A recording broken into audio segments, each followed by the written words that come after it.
আকাশবাণী কলকাতা। স্থানীয় সংবাদ পড়ছি ধৃতি সেন শর্মা। বিশেষ খবর হলো, রাজ্যের সব সরকারি মেডিকেল কলেজ ও সুপার স্পেশালিটি হাসপাতালে কর্মরত মহিলা চিকিৎসক সহ সর্বস্তরের চিকিৎসা কর্মীদের নিরাপত্তায় প্রয়োজনীয় ব্যবস্থা নিতে অধ্যক্ষ ও সুপারদের বিশেষ দায়িত্ব দিয়েছেন মুখ্যমন্ত্রী। তিনি আজ নবান্নে এক বৈঠকে রাত্রির সাথী প্রকল্পের অগ্রগতি পর্যালোচনা করেন। মুখ্য সচিবের সঙ্গে বৈঠকের প্রতিশ্রুতি পালন করা হচ্ছে না অভিযোগ জানিয়ে মনোজ পন্তকে ইমেল জুনিয়র ডাক্তারদের।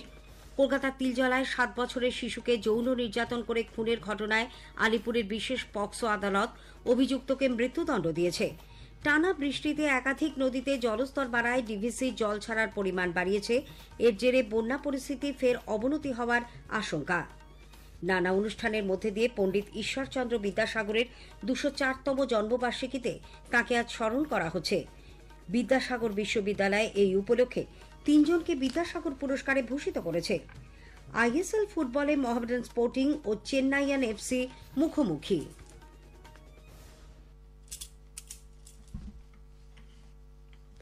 আসছে বিস্তারিত খবরে।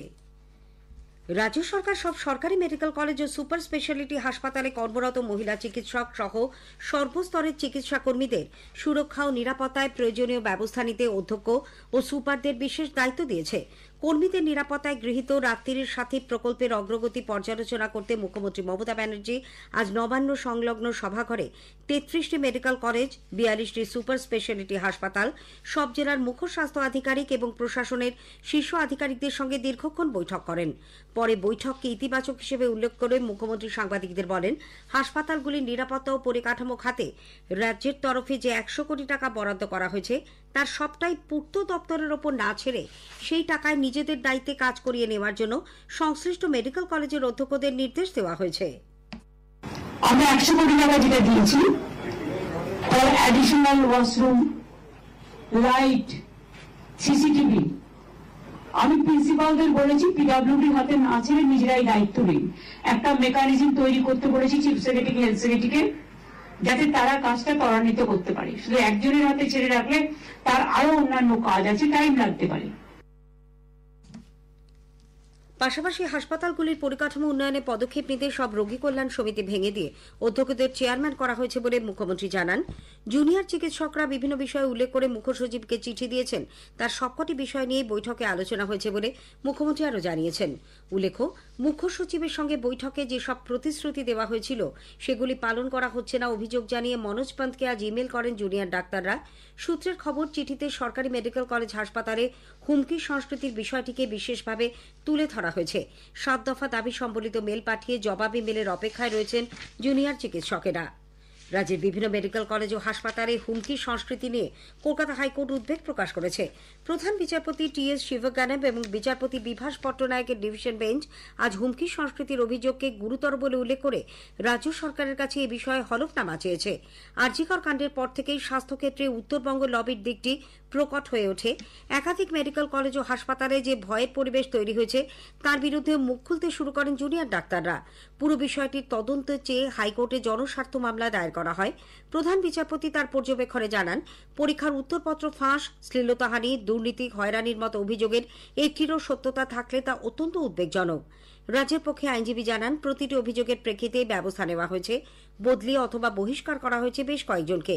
এরপরেই হাইকোর্ট গৃহীত পদক্ষেপ সম্পর্কে রাজ্য সরকার ও ন্যাশনাল মেডিকেল কাউন্সিলকে হলফনামা দিয়ে জানাতে বলে। 21শে নভেম্বর মামলার পরবর্তী শুনানি। আরজিকর হাসপাতালে তরুণী চিকিৎসককে ধর্ষণ করে খুনের ঘটনার প্রতিবাদে এবং দোষীদের দ্রুত শাস্তির দাবিতে ও ন্যায় বিচারের দাবিতে ধর্মতলার ডোরিনা ক্রসিংয়ে 2 দিনব্যাপী ধর্ণা কর্মসূচির শেষ দিনে আজ কংগ্রেস নেতা প্রাক্তন প্রদেশ কংগ্রেস সভাপতি অধীর রঞ্জন চৌধুরী বলেন, আরজিকর কাণ্ডে দেশ জুড়ে প্রতিবাদ সংগঠিত হয়েছে। এই নৃশংস হত্যা ও ধর্ষণের ঘটনার প্রতিবাদে দেশ জুড়ে চিকিৎসক থেকে সর্বস্তরের মানুষ এক অনন্য প্রতিবাদের নজির গড়েছেন। তিনি অভিযোগ করেন, আরজিকর কাণ্ডে প্রথম থেকেই ঘটনা ধামাচাপা দেওয়ার চেষ্টা করা হয়েছে, প্রমাণ লোপাটেরও চেষ্টা হয়েছে, নির্যাতিতার পরিবারকে টাকা দেওয়ার চেষ্টা করা হয়েছে বলেও অধীরবাবু অভিযোগ করেন। ধর্ণা মঞ্চে প্রবীণ কংগ্রেস নেতা প্রদীপ ভট্টাচার্য, প্রদেশ কংগ্রেসের রাজ্য সাধারণ সম্পাদক আশুতোষ চ্যাটার্জি প্রমুখ অংশ নেন। কলকাতার তিলজলায় 7 বছরের এক শিশুকে যৌন নির্যাতন করে খুনের ঘটনায় আলিপুরের বিশেষ পক্সো আদালত অভিযুক্তকে মৃত্যুদণ্ড দিয়েছে। 2023-এর মার্চ মাসে নাবালিকার দেহ উদ্ধার হলে তীব্র চাঞ্চল্য ছড়ায়। পরিবারের পক্ষ থেকে জানানো হয়, ফ্ল্যাটের নিচে ময়লা ফেলতে গিয়ে সে নিখোঁজ হয়ে যায়। পরে পুলিশ গিয়ে প্রতিবেশীর ফ্ল্যাট থেকে হাত পা মুখ বাঁধা অবস্থায় বস্তাবন্দি শিশুটির দেহ উদ্ধার করে। মেলে যৌন নির্যাতনের প্রমাণও। গ্রেপ্তার করা হয় অলোক কুমার নামে ওই ব্যক্তিকে। জেরায় জানা যায়, ধর্ষণের পর মৃত্যু নিশ্চিত করতে দেওয়ালে মাথা ঠুকে এবং হাতুড়ি মেরে শিশুটিকে হত্যা করা হয়। আজ রায়দানের সময় বিশেষ পক্সো আদালতের বিচারক এই ঘটনাকে বিরলের মধ্যে বিরলতম আখ্যা দিয়ে বলেন, নিজের বিকৃত লালসা চরিতার্থ করতে যে জঘন্য অপরাধ হয়েছে তার সংশোধনাগারে পাঠিয়ে সংশোধন করা সম্ভব নয়। এই নিষ্ঠুর হত্যাকাণ্ডের শাস্তি একমাত্র ফাঁসি।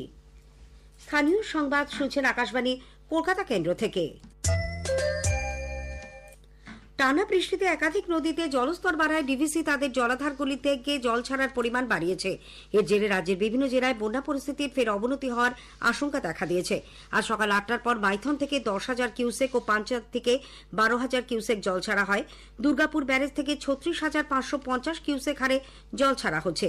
এদিকে লাগাতার বৃষ্টিতে কংসাবতী, হলদি ও রূপনারায়ণে জলস্তর বিপজ্জনকভাবে বাড়ছে বলে সেচ দপ্তর সূত্রে জানা গেছে। অন্যদিকে বন্যা ও ভাঙন কবলিত মালদার মানিকচক ব্লকের পরিস্থিতি খতিয়ে দেখতে কৃষি সচিব ওঙ্কার সিং মেনার নেতৃত্বে রাজ্য সরকারের 5 সদস্যের প্রতিনিধি দল আজ সেখানে যায়। বিগত কয়েকদিন ধরেই গঙ্গার জলে প্লাবিত মানিকচকের ভূতনির 3টি পঞ্চায়েত সমিতির 15টি গ্রাম পঞ্চায়েত। দুর্যোগ পরিস্থিতি খতিয়ে দেখার পাশাপাশি তারা ত্রাণ শিবিরগুলি পরিদর্শন করেন, দুর্গতদের হাতে তুলে দেন ত্রাণ সামগ্রী। এদিকে বর্ষার পরেই ঘাটাল মাস্টার প্ল্যানের অন্তর্গত শিলাবতী নদী সংস্কারের কাজ শুরু করা ও ঘাটালের বানভাসী সমস্ত পরিবারকে ত্রাণ দেবার দাবিতে ঘাটাল মাস্টার প্ল্যান রূপায়ণ সংগ্রাম কমিটি আজ বিডিও অফিসে বিক্ষোভ প্রদর্শন করে। সঙ্গে ছিলেন বানভাসী মানুষজনও। পরে তারা যুগ্ম বিডিওকে 5 দফা দাবি সম্বলিত একটি স্মারকলিপি তুলে দেন। রাজ্য সরকার ডিভিসির কোনো সহায়তা নেবে না বলে জানিয়েছে। কৃষিমন্ত্রী শোভনদেব চট্টোপাধ্যায় জানিয়েছেন, ডিভিসির কোনো কর্মী যদি ব্যক্তিগতভাবে দুর্গতদের কোনো সাহায্য করতে চান তবে তা গ্রহণ করা হবে। মুখ্যমন্ত্রী মমতা ব্যানার্জির ইচ্ছেতে এই সিদ্ধান্ত বলে তিনি জানান। জল ছাড়া নিয়ে আজ কৃষিমন্ত্রী ডিভিসির কড়া সমালোচনা করেন। লাগাতার বৃষ্টি ও ডিভিসির ছাড়া জলে বন্যা কবলিত পশ্চিম মেদিনীপুর, হুগলি, হাওড়ায় ক্ষতিগ্রস্তদের জন্য কি পদক্ষেপ করা হয়েছে কলকাতা হাইকোর্ট তা রাজ্য সরকারের কাছে জানতে চেয়েছে। রাজ্যের বন্যা পরিস্থিতি নিয়ে হাইকোর্টে মামলা করেন আইনজীবী শঙ্কর দলপতি। আজ প্রধান বিচারপতি টি.এস. শিবজ্ঞানম এবং বিচারপতি বিভাস পট্টনায়কের ডিভিশন বেঞ্চ জানিয়েছে, আগামী 3রা অক্টোবর রাজ্যকে এ ব্যাপারে বিস্তারিত জানাতে হবে। নিম্নচাপ সরে গেলেও ঘূর্ণাবর্ত এবং অক্ষরেখার প্রভাবে বঙ্গোপসাগর থেকে প্রচুর জলীয় বাষ্প বায়ুমণ্ডলে প্রবেশ করায় রাজ্যের প্রায় সব জায়গাতেই বৃষ্টি হচ্ছে। আজ সকাল 8:30 পর্যন্ত 24 ঘন্টায় উত্তরবঙ্গের লাভায় 129.4, কালিম্পংয়ে 107 এবং দার্জিলিংয়ে 103.6 মিলিমিটার বৃষ্টি হয়েছে। দক্ষিণবঙ্গের 4 জেলা পুরুলিয়া, বীরভূম, পশ্চিম বর্ধমান ও মুর্শিদাবাদে আজ ভারী বৃষ্টির পূর্বাভাস। আগামীকাল পর্যন্ত ভারী থেকে অতি ভারী বৃষ্টির লাল সতর্কতা থাকছে দার্জিলিং, কালিম্পং, জলপাইগুড়ি ও আলিপুরদুয়ার জেলায়। কলকাতা আজ বিকেল 5:30 পর্যন্ত গত 24 ঘন্টায় বৃষ্টি হয়েছে 73.2 মিলিমিটার। বৃষ্টির জেরে তাপমাত্রাও কিছুটা কমেছে। সর্বোচ্চ তাপমাত্রা আজ রেকর্ড করা হয় 28 ডিগ্রি সেলসিয়াস, স্বাভাবিকের তুলনায় যা 4.5 ডিগ্রি কম। বিজেপি দক্ষিণবঙ্গে বন্যা পরিস্থিতির জন্য মুখ্যমন্ত্রীকেই দায়ী করেছে। কলকাতায় আজ এক সাংবাদিক বৈঠকে দলের রাজ্য সাধারণ সম্পাদক জগন্নাথ চট্টোপাধ্যায় জানান, সেচ দপ্তরের ওয়েবসাইট থেকে পাওয়া তথ্য অনুযায়ী গত 16 সেপ্টেম্বর থেকে রাজ্য সরকার ময়ূরাক্ষী, অজয়, কংসাবতী এবং সুবর্ণরেখা নদীর জলাধার থেকে যে পরিমাণ জল ছেড়েছে, ডিভিসির ছাড়া জলের থেকে তার পরিমাণ বেশি। পাশাপাশি রাজ্যের অতিরিক্ত মুখ্য সচিব 17 তারিখ ডিভিসির জল ছাড়ার বিষয়ে জেলাগুলিকে সতর্ক করে যে চিঠি দিয়েছিলেন, তাতে কংসাবতীর জলাধার থেকে জল ছাড়ার ফলে বন্যা পরিস্থিতি তৈরি হবে বলেও উল্লেখ রয়েছে। তৃণমূল কংগ্রেস জিএসটির টাকা নিয়ে দুর্নীতি করছে বলে বিজেপি অভিযোগ করেছে। কলকাতায় আজ এক সাংবাদিক বৈঠকে দলের রাজ্য সভাপতি সুকান্ত মজুমদার বলেন, উত্তরবঙ্গ দিয়ে যতগুলো গাড়ি ঢোকে ফেক জিএসটি ভাউচার বানিয়ে এবং জিএসটি চুরি করে কেন্দ্র তথা রাজ্য সরকারের অর্থাৎ বাংলার সাধারণ মানুষের কোটি কোটি টাকা সেখানে লুট হচ্ছে। এবং শুধু তাই নয়, গুটকা, কয়লা, সোনা এরকম একাধিক জিনিসপত্র, এই সব জিনিসপত্রের উপরে যে ট্যাক্স বা জিএসটি, সেই জিএসটি চুরি হচ্ছে। সেই জিএসটি তৃণমূল কংগ্রেসের নেতাদের পকেটে ঢুকে যাচ্ছে। পণ্ডিত ঈশ্বরচন্দ্র বিদ্যাসাগরের আজ 204তম জন্মবার্ষিকী রাজ্য জুড়ে যথাযোগ্য মর্যাদায় পালিত হয়েছে। কলেজ স্কোয়ারে তার মূর্তিতে মালা দিয়ে শ্রদ্ধা জানান শিক্ষামন্ত্রী ব্রাত্য বসু। বিদ্যাসাগর উদ্যানে ঈশ্বরচন্দ্র মূর্তিতে মাল্যদান করেন পুর নগর উন্নয়ন মন্ত্রী মেয়র ফিরহাদ হাকিম। নবান্নেও বর্ণপরিচয়ের স্রষ্টা এই প্রবাদ প্রতিমী শিক্ষাবিদদের প্রতিকৃতিতে মালা দিয়ে শ্রদ্ধা জানানো হয়। এই উপলক্ষে বিদ্যাসাগর বিশ্ববিদ্যালয়ের পক্ষ থেকে আজ 3 জন বিশিষ্ট ব্যক্তিকে বিদ্যাসাগর পুরস্কার প্রদান করা হয়। এরা হলেন জঙ্গলমহলের বিশিষ্ট ঝুমুর সঙ্গীত শিল্পী ইন্দ্রাণী মাহাতো, বুদ্ধিজীবী শ্রমিক বন্দ্যোপাধ্যায় ও সমাজসেবী স্বামী রামাত্মানন্দ। আইএসএল ফুটবলে আজ চেন্নাইয়ের জওহরলাল নেহরু স্টেডিয়ামে মোহামেডান স্পোর্টিং চেন্নাইয়ের এফসির মুখোমুখি। একটু আগে পাওয়া খবরে জানা গেছে খেলার ফল গোলশূন্য। স্বচ্ছতাই সেবা কর্মসূচির অধীনে আকাশবাণী কলকাতার উদ্যোগে আজ সাফাই কর্মীদের জন্য আকাশবাণী ভবনে এক স্বাস্থ্য শিবিরের আয়োজন করা হয়।